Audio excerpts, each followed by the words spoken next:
माता पार्वती पर डाली उनके ही पुत्र ने गंदी नजर। क्या आप जानते हैं, माता पार्वती पर उनके ही बेटे ने बुरी नजर डाली थी। लेकिन सोचने वाली बात है कि आखिर क्यों एक पुत्र ने माँ बेटे के रिश्ते को तार तार करने की कोशिश की।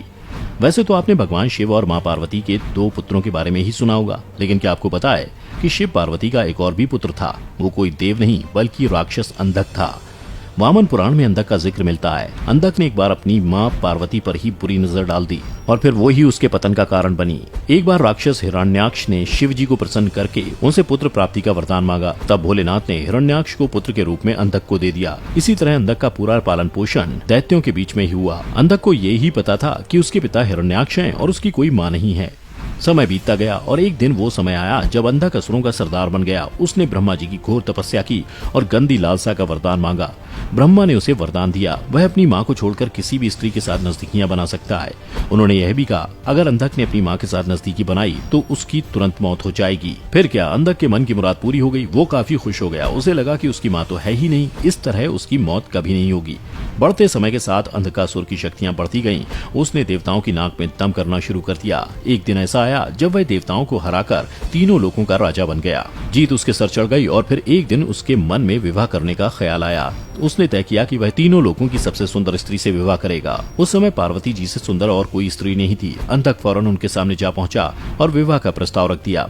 माता पार्वती ने उसके प्रस्ताव को ठुकरा दिया और उसे वहां से चले जाने को कहा। अंधक भी जिद्दी था। उसने माता की एक ना सुनी और उनको जबरदस्ती अपने साथ ले जाने लगा। तभी भोलेनाथ वहीं प्रकट हुए और उन्होंने अंधक को बताया कि पार्वती कोई और नहीं बल्कि उसकी ही माँ है। बस उतना बताते ही शिव जी ने उसका वध कर दिया। कुछ कथाओं में तो यह भी कहा जाता है कि अंधक को ऋषि कश्यप और दिति का पुत्र भी माना जाता है।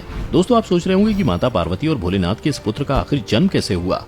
वामन पुराण में बताया गया कि एक बार शिव और माता पार्वती काशी गए थे, जहां भगवान शिव अपना मुंह पूर्व दिशा की तरफ करके बैठ गए। तभी माता पार्वती नटखट अंदाज में पीछे से आईं और भोलेनाथ की दोनों आंखें अपने हाथों से बंद कर दीं। फिर क्या होना था, जैसे ही भोलेनाथ की आंखें बंद हुई, पूरी दुनिया में अंधेरा छा गया।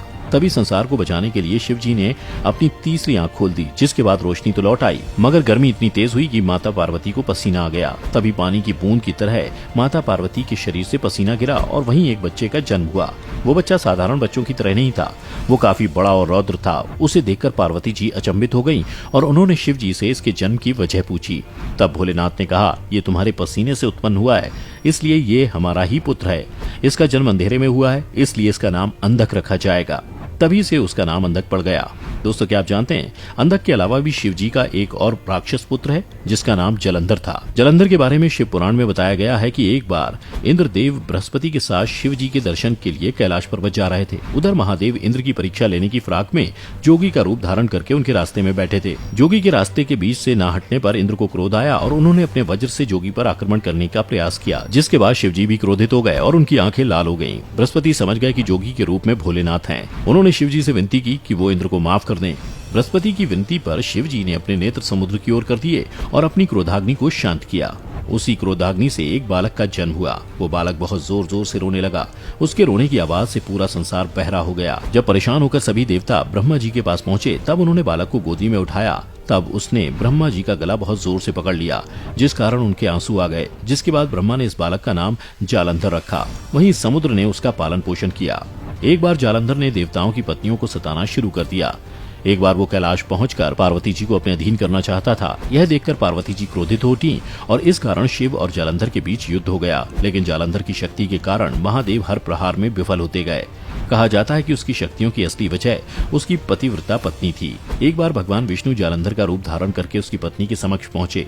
वो भगवान विष्णु के साथ पत्नी जैसा व्यवहार करने लगी, जिससे उसका पत्नी धर्म टूट गया और कैलाश पर शिव जी ने जालंधर का वध कर दिया। तो दोस्तों, आपने देखा कि कैसे शिव पुत्र अंधक ने माता पार्वती पर गंदी नजर डाली। अगर आप शिव जी के और पुत्रों के बारे में जानना चाहते हैं तो हमें कमेंट करके जरूर बताएं।